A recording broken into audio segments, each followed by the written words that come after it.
శ్రీపాదరాజ్యం శరణం ప్రపద్ది. శ్రీపాదుల వారు సాధారణంగా గురువారం నాడు పంచదేవ్ పహాడ్ నందు దర్బారు చేయువారు. శ్రీపాదుల వారు కృష్ణానది నీటి మీద అడుగులను వేస్తూ వెళ్ళువారు. వారు అడుగు వేయు ప్రతి చోట ఒక పద్మం ఉదయించేది. ఆ పద్మం మీద కర్రపాదుకలు ఏ విధంగా నిలుచునో మానవ ఊహకి అందని విషయం. అంతేకాకుండా నీళ్ల మీద నడుచుట ఒక వింత. కొంతకాలం ఇది చూపరులకు వింతగా ఉండేది. తదుపరి అది సాధారణ లీలగా పరిగణించబడింది. శ్రీపాదుల వారు కృష్ణకు ఈవలి ఒడ్డునకు వచ్చినప్పుడు ఆయన భక్తులు సాదరంగా ఎదురేగి స్వాగతం చెప్పేవారు. సాయంత్రం వరకును దర్బారు సాగుతూ ఉండేది.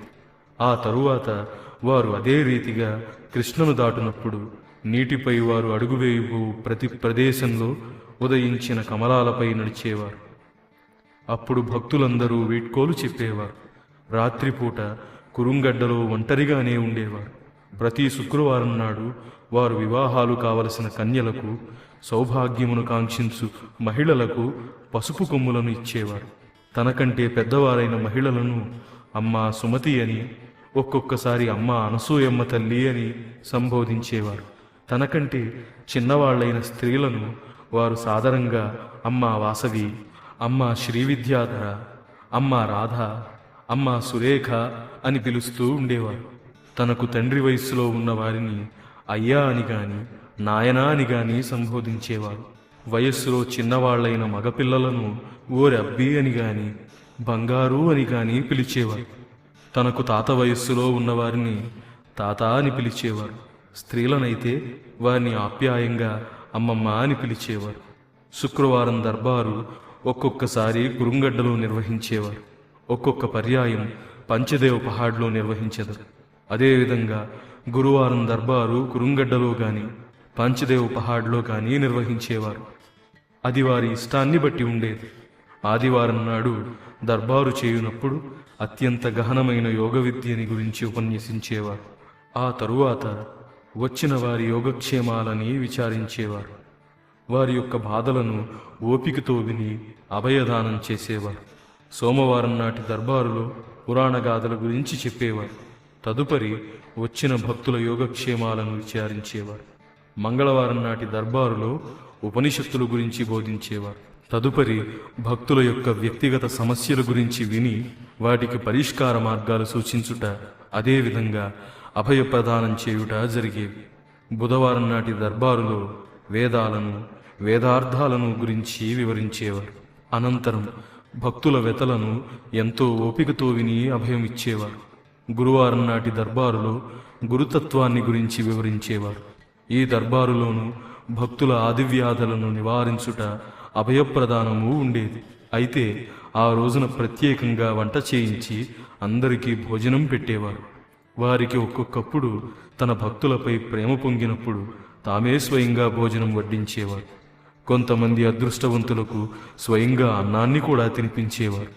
మరికొందరికి మొహమాటం ఎక్కువగా ఉన్నవారికి నోట్లో అన్నమును కుక్కి తినిపించేవారు. తన యొక్క ఖజానా ఎల్లప్పుడూ నిండియే ఉండుననియు, ధనాభావము గాని అన్నాభావము గాని ఉండేది ప్రసక్తియే లేదని చెప్పేవారు. శుక్రవారం నాటి దర్బారులో శ్రీవిద్యను గురించి బోధించేవారు. విధిగా పసుపు కొమ్ములను పంచేవారు. శనివారం నాటి దర్బారులో శివారాధన మహత్యాన్ని గురించి బోధించేవారు. శ్రీపాదుల వారి దర్బారు చూసిన వారు ధన్యులు. భక్తులు శాకపాకాలను, జొన్నలు, రాగులు, వరి మొదలైనవి తెచ్చేవారు. ప్రతిరోజునూ అన్న సంతర్పణ ఉండేది. అయితే గురువారం నాడు మాత్రం ప్రత్యేకంగా వంట చేయబడును. ఆ రోజున ఏదో ఒక తీపి పదార్థాన్ని చేయించి భక్తులకు పంచేవారు. శ్రీపాదుల వారి హృదయం మహాకోమలం.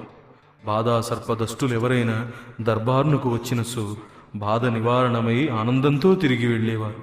శ్రీ దత్తపురాణాన్ని చదివిన ఎడల తప్పక అనుగ్రహముండునని వారు చెప్పేవారు. శ్రీపాదుల వారిది కోటి తల్లుల ప్రేమ. రాత్రివేళ ఎవ్వరిని కురుంగడ్డలో ఉండనిచ్చేవారు కాదు. అయితే నాతో వచ్చిన వృద్ధ సన్యాసిని కొంతకాలం ఉండనిచ్చారు. నన్ను రాత్రిపూట కురుంగడ్డలో ఉండి పొమ్మనేవారు. వృద్ధ సన్యాసిని కాశీకి పోయి జీవించమని, అక్కడనే దేహం సాలించమని చెప్పారు. వంట పాత్రలను తోముట, భోజనం తయారు చేయుట, వచ్చిన భక్తులకు అసౌకర్యం లేకుండా చేయుట నా విధి. దర్బారునకు ఏ వేళ అందు వచ్చినను అన్నం పెట్టవలె. ఒకవేళ భోజనం అయినదని చెప్పిన వారిని కూడా ఇచ్చట దొరికేది ప్రసాదం కనుక విధిగా భోజనం చేయాలని శాసించేవారు. వండిన అన్నం తక్కువగా ఉన్నదనియు ఆగంతకులు ఎక్కువ మంది ఉన్నారనియు నేను చెప్పిన ఎడల తమ కమండలోదకాన్ని భోజన పదార్థాలపై జల్లేవారు. ఆయా భోజన పదార్థాలు అక్షయమయ్యేవి. ఈ విధంగా అనేక పర్యాయాలు జరిగినవి. రాత్రి వేళలందు దేవతలు కురుంగడ్డకు వివిధ విమానాలలో వచ్చి మహాగురువులను సేవించేవారు. వారి ఆశీర్వాదాలను పొంది వెళ్ళేవారు. ఒక్కొక్క పర్యాయం హిమాలయాల నుండి కొంతమంది యోగులు వస్తూ ఉండేవారు. వారు కూడా నీటి మీద నడిచి మాత్రం వచ్చేవారు. వారి దేహాలు కాంతివంతంగా ఉండేవి. వారికి శ్రీపాదుల వారే స్వయంగా భోజనం పెట్టేవారు. శ్రీపాదుల వారి భోజనం గుప్పెడు మెతుకులు మాత్రమే.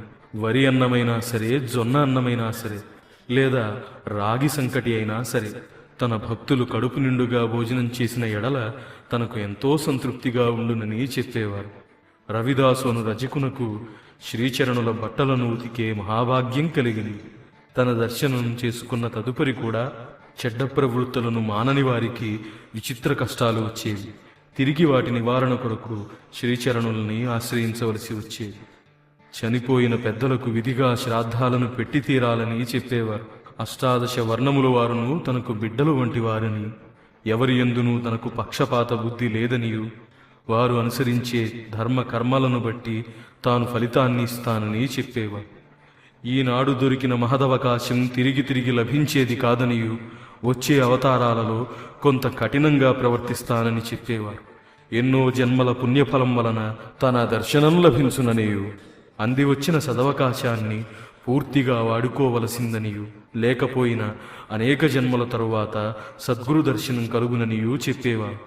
ఏ విశాల ప్రపంచన్నందంతటను ఏ యుగంలోనైనా 1,25,000 మంది సిద్ధపురుషులుంటారని, వారందరూ తన అంశలే అనియు, అందులో ఎవరిని ఆశ్రయించినను తన అనుగ్రహమే వారి ద్వారా ప్రసరించుననియు చెప్పేవారు. ఈ సృష్టికంతయును వారే ఆధారమనియు, తన సంకల్పమాత్రం చేతనే ఇది సృష్టి స్థితి లయాలు చెందుననియు చెప్పేవారు. నీ గురువునకు నీవు నమస్కారం చేసిన ఎడల అతడు తన గురువునకు నమస్కారం చేయు. ఈ ప్రకారంగా మనం ఏ గురువుకు నమస్కరించినను తుదకు ఆది గురువైన తనకే చెందునని శ్రీపాదుల వారు చెప్పేవారు. దేవతలకు కోపం వచ్చిన గురువు రక్షించుననియు, గురువునకే ఆగ్రహం కలిగిన రక్షకుడు ఎవ్వరూ లేరని చెప్పేవారు. తనని ఆరాధించే వారికి ఇహపర లాభాలు రెండూ కూడా లభించునని, ఈ సృష్టిలో ఎవ్వరిని ద్వేషించవలదని, ఎవ్వరిని ద్వేషించినా తుదకు అది కూడా తన వద్దకు చేరునని చెప్పేవారు. తాను అనుగ్రహించదలిచిన ఎడల యోగ్యతలను కూడా పరిశీలించనని, అయితే తన అనుగ్రహం పొందగలుగు సాత్విక భావాలు నీ యందు ఉండవలనని చెప్పేవారు.